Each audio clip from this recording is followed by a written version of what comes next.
Please don't come for me, okay? I know, like, we all do bad things and things that we are ashamed of, okay? I'm just being vocal about mine. Did anybody miss me? Hey everyone, I feel like a completely different person. Y'all, let me just tell you, I have been MIA, but it has not been for no other reason that life is just, you know, coming at me, and, you know, I got a lot of things to do, all right? I'm pretty sure this is going to be like my check-in, and then I'm going to go ghost again because I just literally cannot keep up with time and keep up with life. And this has been the first time I've done my hair in like a whole month, and the first time I put makeup on. I hope you guys enjoy it. I'm enjoying looking at myself looking like an actual human being. So good to know. My hair is doing weird things. So sorry if I keep messing with it. It's just doing its thing.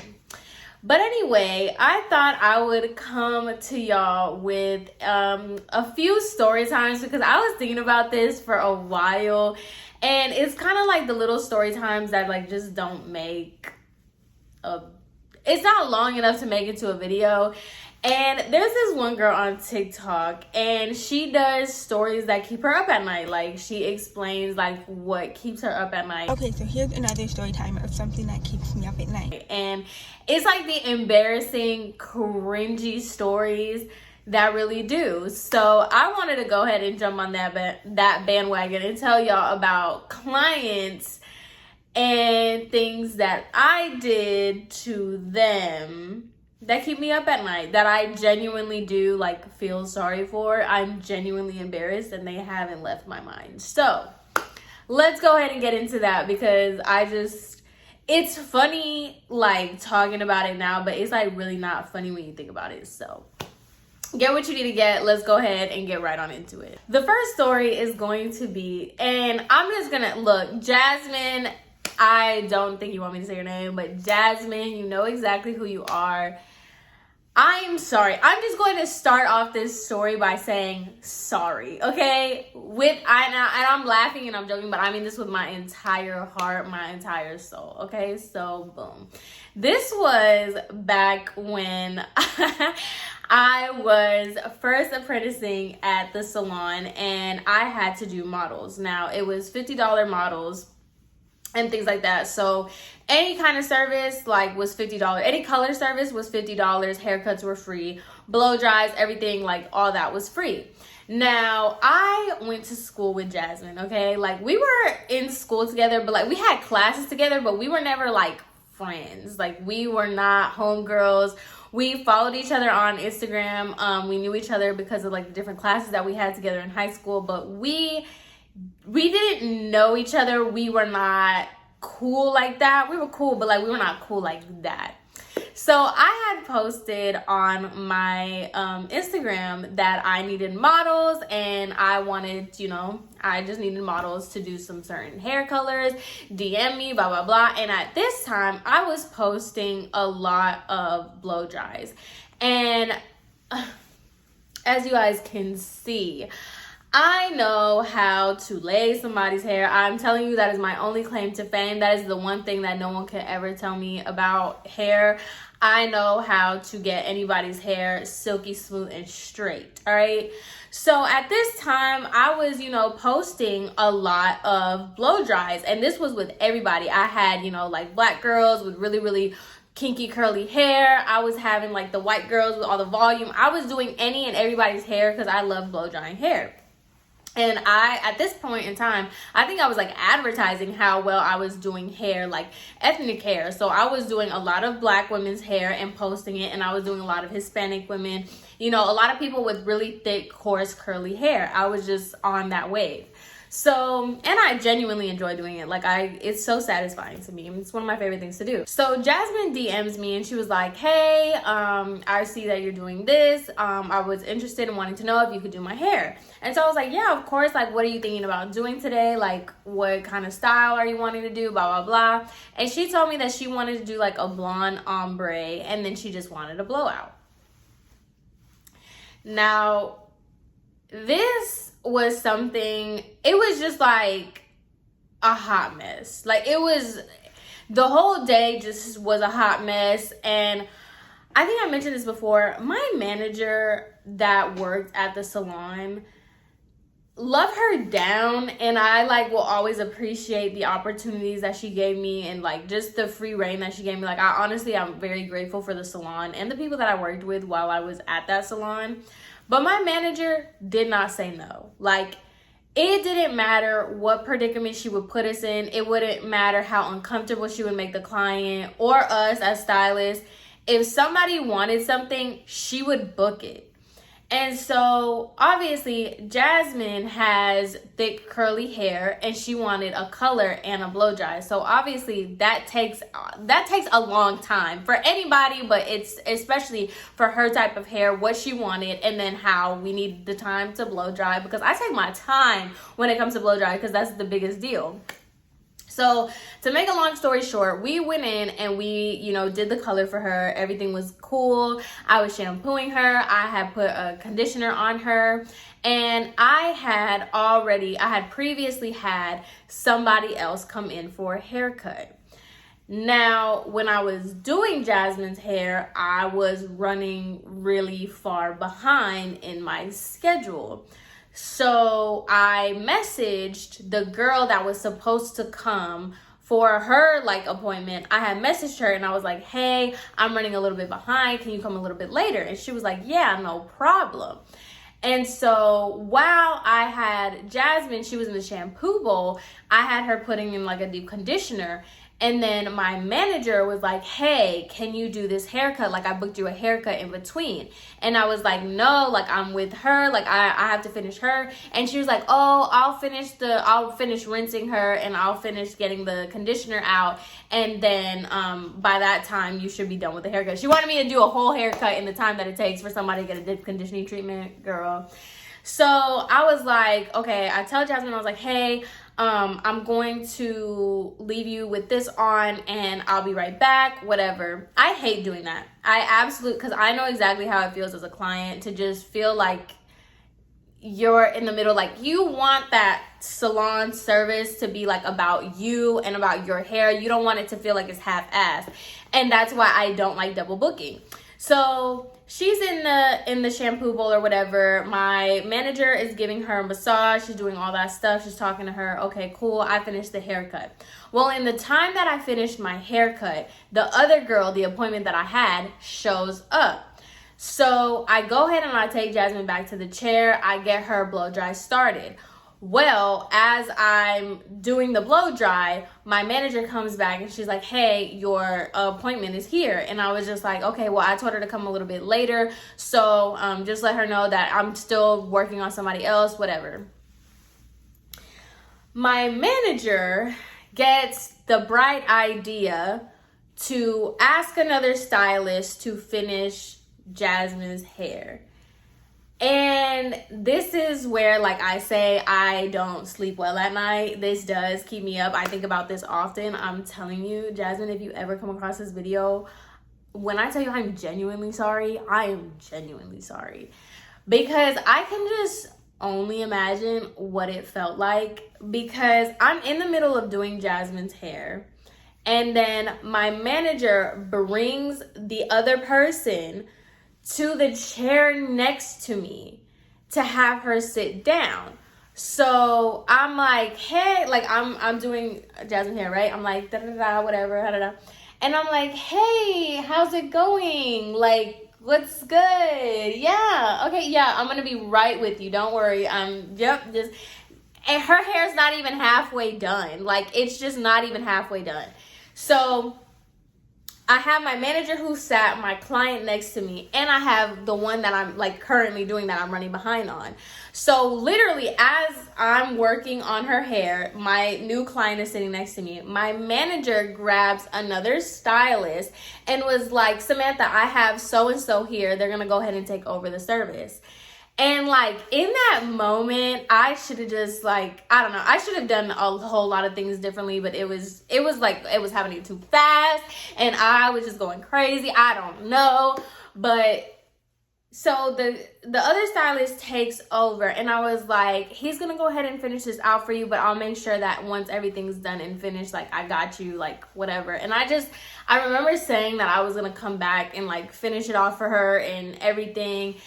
And to this day, I feel terrible because it's like, you didn't want that person. Like, oh my God. Can I be candid? Can I just say, okay, right? So boom, y'all already know, like, when you have specific type of hair, I'm very specific on the people that I let touch my hair. So I can only imagine what it felt like as like a Black girl to be like, hey, I wanted you to do my hair. I didn't want this person. I don't know if this person could do my hair. I didn't know. Like, that's not who I came to see. And like something as particular as the blow dry, like, it's one thing for like somebody else to shampoo the hair. It's one thing for somebody else to detangle it. But like, really, the blow dry is like one of the prioritized parts of the service. So like, for you to just ditch me during the most important part, I feel like, and like the other stylist just didn't do a good job, and they like curled her hair, and it was just so terrible. And like, you could see, like, bro, I'm literally doing my others. I felt so stupid because I'm like, literally, like, I ditched you. I'm working on this other client, and then it's just like, I see like your face, like I see your disappointment. I'm trying not even to like look up at this point because I'm also embarrassed, and I'm just like ashamed. And like, I could just see that the other stylist like didn't do a good job, and it was just so like a lot. And I honestly, when I tell y'all to this day, like, I just could not get the courage to like even apologize. Like, I was wrong. I was dead wrong. And I'm telling you, that's why I feel guilty for it, and I lose sleep over it. And I just want to say, Jasmine, I am sincerely sorry that you like, even you reached out to me because you trusted me with the service, and I just dropped the ball. Like, I really did. And I think about it often. Mind you, like, this happened in like 2017, 2018. And I still think about it. And I'm like, dang, like, she probably, because I don't know if she has social media anymore. I don't know what happened. Maybe she blocked me. I don't know. After that, I would have. But it's like, I have no idea where her life is now. We've never been in communication after that. I haven't heard that she's like said anything bad about me. But I mean, I completely understand that. Like, if she did talk bad about me, like, I get it. But yeah, that's the first story about the time that and the thing is, like, I don't know if it was time management. I should have just never been booked. Like, the whole day was just terrible. And I just really wish I could have redeemed myself. And, like, I wish I had the courage to, like, hit her back up and be like, hey, I'm really sorry. Like, I know that was not a pleasant experience. And I know, like, and that's why I'm very big on, like, not double booking. I'm more of quality instead of quantity. If I have one client, I will take that entire day for that client to make sure it's done right. Because I hate that rush feeling, and I hate that double booking, and then like, hey, I'll be right back. Hey, I'll be right back. So like, yes, that was the first story. And Jasmine, like I said, if you ever see this, if you still have Instagram, please DM me. I would love to just say sorry, like a personal apology to you. And yeah, it was not a good look for me. And I completely understand if you just hated me after that. And yeah, not a good look. So the next story, this one was bad. And I'm not saying like, I'm saying this as like a learning experience for other people. I was a rookie. I did not know. I would never do any of the things that I'm doing. This is like early on in my career. So please don't come for me, okay? I know, like, we all do bad things and things that we are ashamed of, okay? I'm just being vocal about mine. So there was this woman who came in, and she had really, really curly hair. Like, it was super, super curly. It was like almost an afro, but not really. So she had really curly hair, and she comes in with these pictures of balayages and things like that. So me not thinking anything of it, I'm like, oh, this is easy. This is cool, like whatever. I'll go ahead and I'll balayage her hair, we'll straighten it, boom, bang, pow. Like I was very confident. I was overly confident in my abilities and my expertise. And so she just tells me, she gives me like basic pictures of like a caramel balayage, nothing too crazy, nothing like out of this world. And so I just go at it. Like I go ahead, I start sectioning her hair. And I remember I asked her, I was like, do you normally wear your hair curly or do you wear it straight? And she was like, oh, I always wear it straight. So that was my biggest thing too. I shouldn't just like go off of exactly what the customer says. Like, we'll get to that. So, but that's a key component. She said that she always wears her hair straight. So the balayage technique that I used was leaving hair out. I would take a section, do some little weaves, tease it, whatever, put the bleach on there, cool. But there was a lot of space left out of the balayage to give it, like, in my head, I thought it was giving it dimension, but this is where you need to know what you're doing. That's just point blank period. You need to know what you're doing. And so I went through, I did the balayage, and I left hair out in between. I did not put her entire head in foils. So I go to wash her hair, cool. I go to tone it. It was a nice blonde. And I, wrap the hair up, put them back in the chair. And I like turn her. So like I always turn my clients this way because it was easier to blow dry. And I just like showing people what it looks like when it's done, because if you do hair, like lighting, the hair wet, people just want to look at their hair and it's just like, can you please just wait until it's done to like see what's going on? So her hair was curly and short.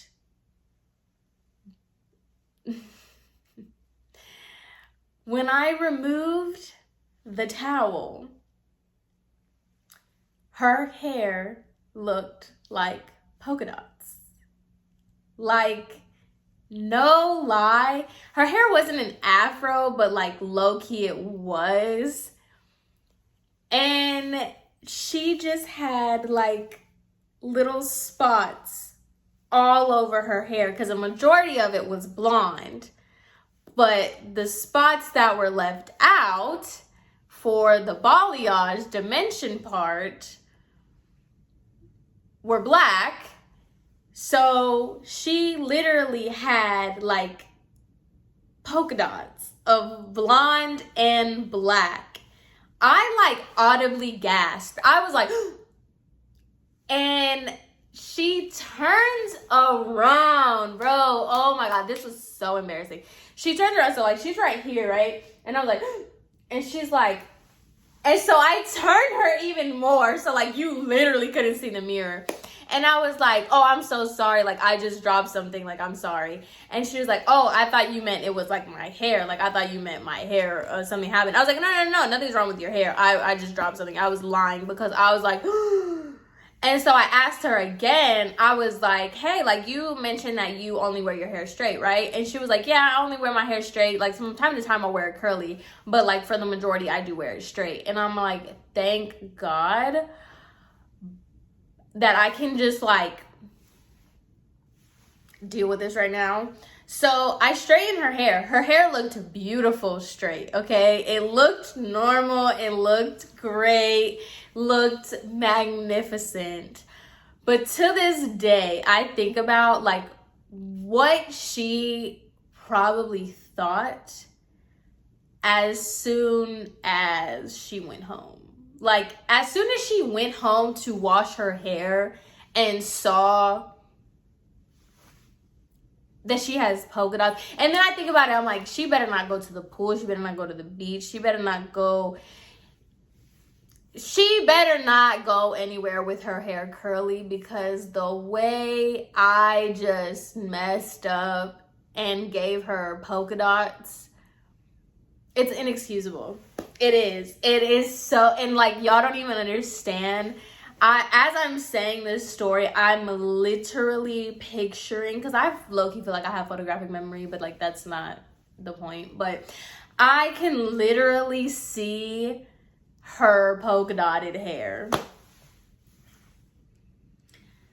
So embarrassing. So freaking embarrassing. And like, that's the thing, like that's what I'm saying, like you should really just know your level of expertise, and you should really like, because when I tell y'all, I used to have like all the people that like always said, I don't trust people with my hair, I don't trust, like I had a lot of Black clientele, I had a lot of Hispanic clientele, and so it's just like all the people that are already like weary of letting other people touch their hair, especially someone who's not like, okay, hello, you have a Black girl who has a non-Black girl doing her hair, like obviously my work said something for you to entrust me with your hair, and I did awful.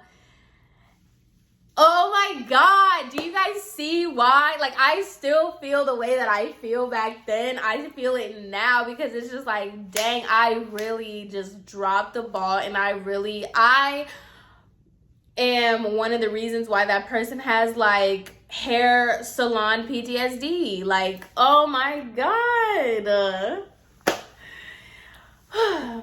This is getting me hot just thinking about it. And y'all don't understand, like, I may come across a type of way, and I know by the comments that I get, the way that I come across to certain people, but I genuinely feel bad about things. Like, I'm not one of those people that can like let things go very easily. Like, I do think about it. So especially when it's myself, when I self-reflect and I realize like this is my fault, and I feel this overwhelming amount of shame and guilt, like it eats me up, okay? I do not sleep at night because of it. So it's just like, Jasmine, once again, I'll never stop apologizing. I'm sorry for the experience that you went through when you tried to get your hair done by me. And I don't remember this woman's name. I don't even know, like, that was like the one and done. She never came back to me, so I can only imagine like she probably did see her hair in polka dots when she got home, which fair. She never came back to me, but I think about it a lot. And the last story that I wanted to include, I waited for this to be the last one, because if you're still here, this is like tea, I guess. This one hits a little bit closer to home. All right, so y'all know that I had a friend and we fell out, and she goes by Paris on my channel.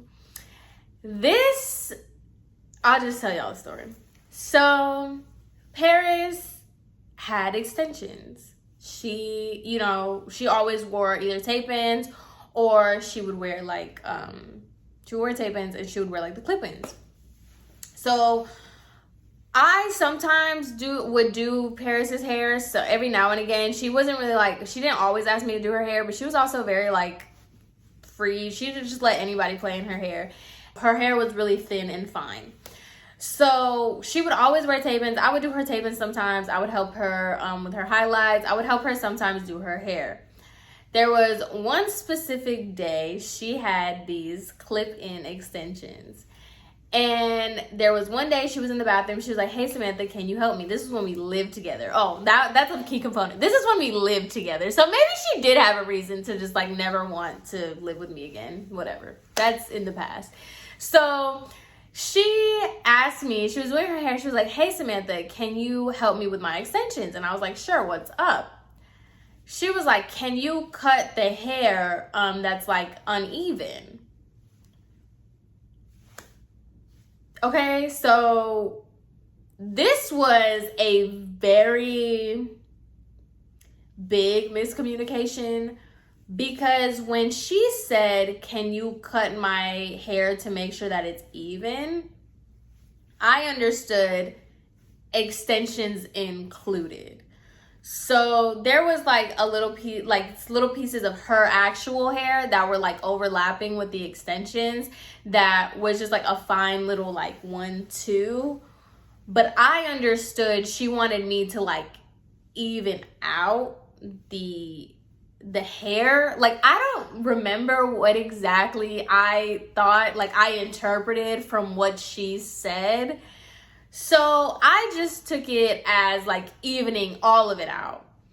So I'm literally cutting her clip-in extensions. Like, I'm cutting them like off, okay? And I cut like a significant amount. It wasn't like I didn't chop it off, but her extensions were long, and so like I was thinking I was evening it out, so I cut a significant amount of her extensions.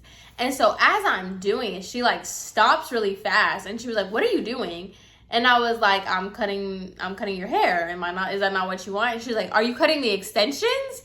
And I was like, "Yeah, is that not what you wanted me to do?" She was like, "Samantha," and like the hurt, this is not funny. The hurt in her voice and in her face when she got up and looked into the mirror and saw that I like literally cut her extensions. She was like, "No, I meant for you to just like cut my hair. Like, I was wondering why it sounded so loud, like, and why it was taking so long. Like, I didn't want you to like cut the extensions." And so I felt so bad. Like, I was just like, "Oh my God, I'm really sorry. Like, I thought you meant to even it out. Like, that was my bad. Like, I'm really sorry." So I was like, "I'm sorry. I'll pay for your new extensions. Like, I'll get you new extensions." Woo! So this is where all right, that happened. Let's say that happened on a Monday. It was like a Friday. Me and her just got off of work, and she was like, "Hey, do you want to go get dinner?" So we go and we get dinner. We didn't speak about the extension things. I was like, I apologize. I said I was going to buy her new ones. Okay, cool. Like, it wasn't a big deal. Like, she didn't make it a big deal. She didn't really make it a thing. So we go to the restaurant. We go like eat, whatever.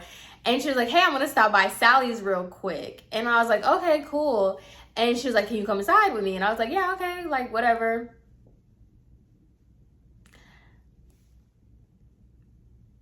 Y'all know the extensions that I said that I would buy to replace? She went to Sally's to buy the box of extensions. Well, this is where I just sucked as a person. Like, I really and truly, genuinely did not have the money. Like, I didn't have, and they were like $100, okay? So like, I did not have the $100 to give her to buy her the extensions. And like most people, right? Like, this isn't funny. Most people, when you owe somebody money or like something like that, you just don't even show your face, right? But I lived with her. And if it was any other situation or any other person with like a right headspace, you just wouldn't go in the store. Like, you would just say like, "Oh, I'll stay in the car," whatever. Like, no, I literally got out of the car into the hair store with her. And I was literally right there watching her. Like, I was standing at the register with her while she was paying for the extensions that she needed to buy because I cut hers off that I offered to pay for, and I'm watching her pay for them herself. It's still, Paris, but I will, like, girl, I have money now, okay? So like, I owe you $100. Like, I will, fine. If you ever come across this video, Paris, you know exactly who you are. And anybody that knows Paris that watches my videos, I mean, you could contact her. I think we're in like separate point in times in our lives, But I will, to this day, like, I will unblock you to send you the $100. I'll probably send you $150 for the amount of time that it took me to admit to this and like address it. But I will. Like, we don't have to speak. You can literally just I think you have my number still. You can just Zelle request me $150 and I'll send it to you. We don't even have to interact. We don't have to talk. I'll know exactly what it's for because I owe you $100, and that I'll stand on that. I owe you $100 because not only did I cut your extensions and offer to pay for them, I literally watched you purchase the same ones that I was supposed to replace. And that is on me. That will forever, that has been on my conscience for years. Like, I'm a terrible person for that because it's like, I was telling my sister, like, it's one thing for you to just, like, okay, yeah, I said I would pay for them, but like, whatever, never did. Like, but it's another for me to just stand next to you and watch you pay for something that Zelle requests me $100, Cash App requests me $100. You, like, I got money now, okay? I was struggling and I didn't have the heart to say that I didn't have the money to replace them, especially the day that you wanted to go to the beauty supply store. But I have money now, so I sincerely apologize for that. I never forgot it. I didn't, put that under the rug. I just couldn't get myself to say that I didn't have the money and that I knew that I was very much wrong. So I don't like being indebted to people. So please reach out, get your $100 so we can just end this forever for me to feel better about myself. Yeah, guys, that was the 3 stories that definitely keep me up at night. I feel like I just spoke to a priest and I just got these confessions off my chest. And I hope you guys enjoy this video. It's a little bit more lighthearted. Please don't take it serious. Like, I'm so dead ass when I say, like, I'm sorry to those that were affected by my poor decision making and my actions. Sincerely. But I just thought I would, we all go through things in life. Not everybody, hello, people, we're not perfect, okay? So everybody does things that they're ashamed of. Not many people are going to make a YouTube video about them. So that's why we're here. Enjoy, haha, laugh a little bit. Reach out to me if you were for financial compensation. You are affected by my, poor actions and stuff. And hopefully you guys know, don't double book. Don't do a balayage and leave hair out with people that pretty much have an afro, because you'll get polka dots. And don't cut people's extensions when you're broke and don't have the money to replace them. And if you do, don't go inside the store with them when they're gonna purchase the new ones that you ruined. Anyway, I hope you guys enjoyed this video. It was so much fun to be back and just have a little laugh with you guys. And I will see you in my next one. Bye.